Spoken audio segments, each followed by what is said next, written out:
Children, good morning children. Welcome to online class. How are you children? Hope you are fine. Okay children, in today's session we are going to discuss motion and rest deeply children. Previously we described that motion and rest, but we'll see motion, particularly about motion and what are the types of motions are there. We'll check it children. So children, you know what is motion? What is motion? To say simply, motion is nothing but movement of an object. Movement of an object is called, or movement of a body is called a motion.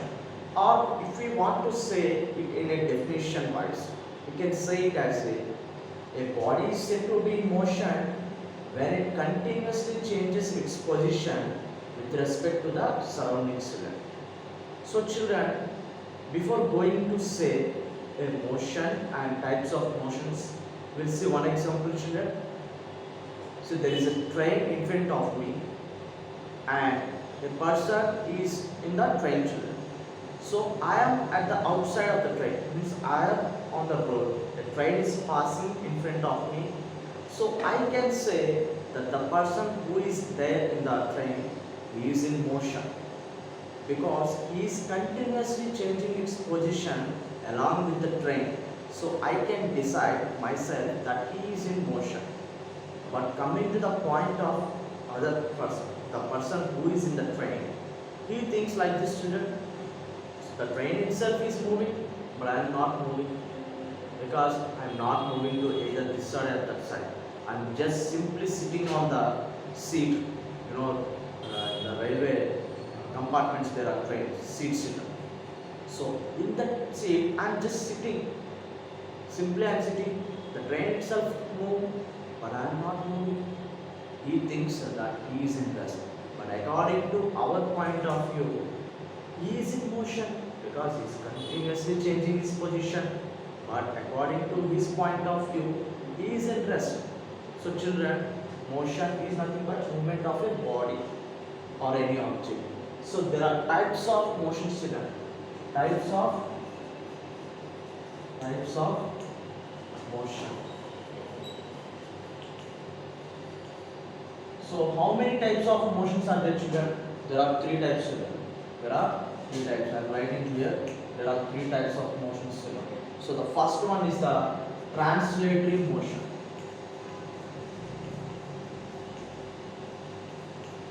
Translatory motion.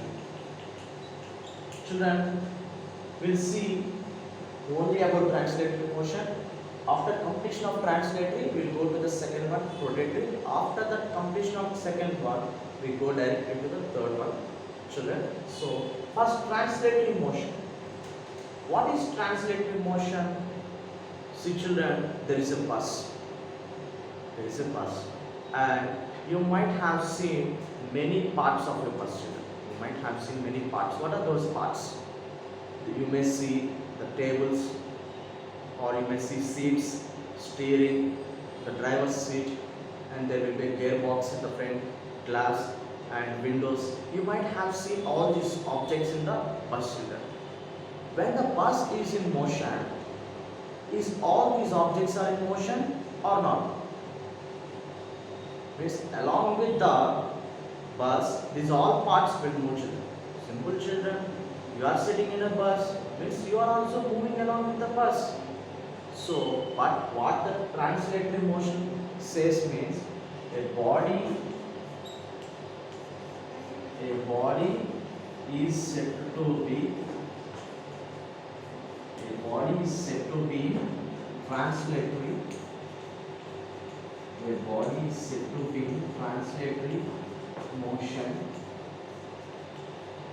When it is said to be in translatory motion, if all the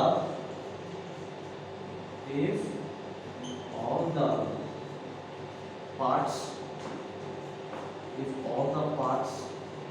of a moving body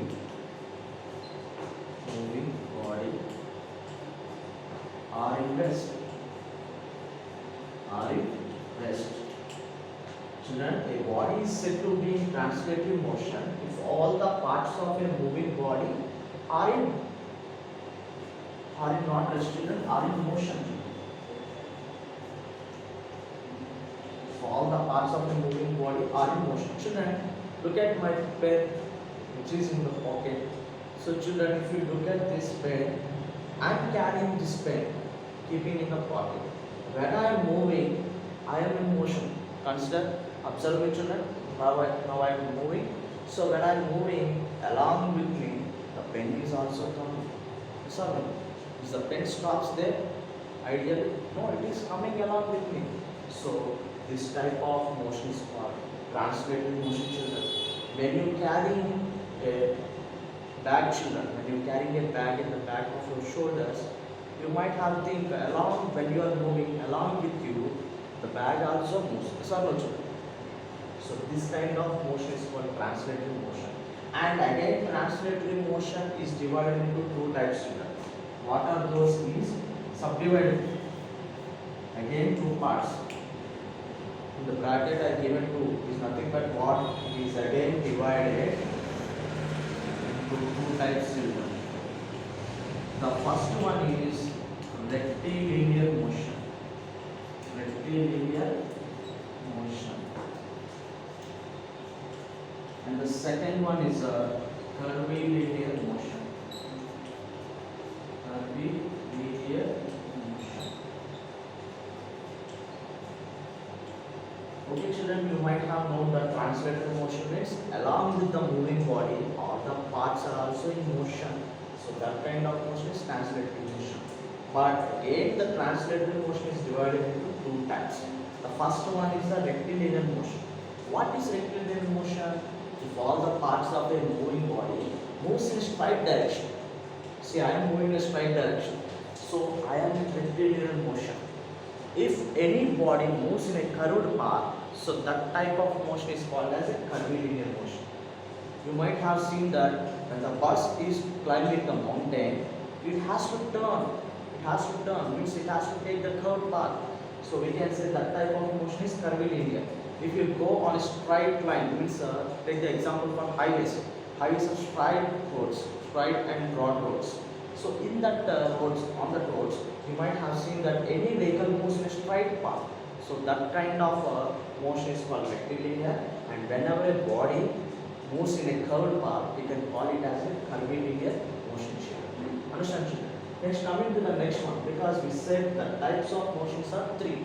In that, we have discussed first one, translative motion, and this translative motion is again subdivided into two types.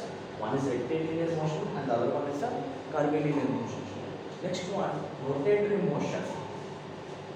Rotatory motion. What is rotatory motion, children? Children, the best example for the rotatory motion is the ceiling fan, children. You might have seen in your house ceiling fan. The blades of a fan are moved continuously in a circular path, in a round shape. That's all, children. So the second one is a rotatory motion. Rotatory motion.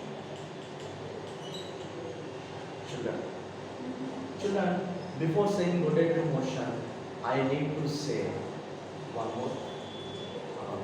Okay, children, I will say that example in this only rotatory motion.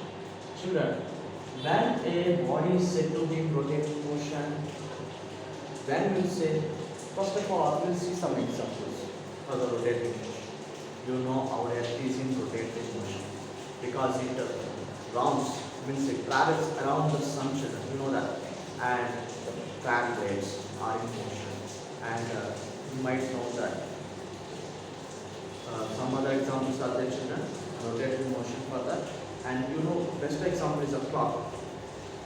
When you observe a clock, the minute hand, the hour hand, and the second hand continuously moves. They move according to the interval, but they move in the circulate. It means nothing but rotatory motion. So a body is said to be body is said to be in rotatory motion.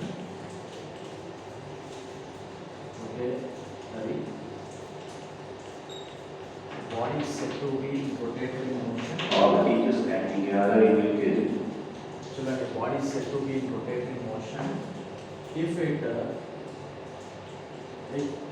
travels in a circular path.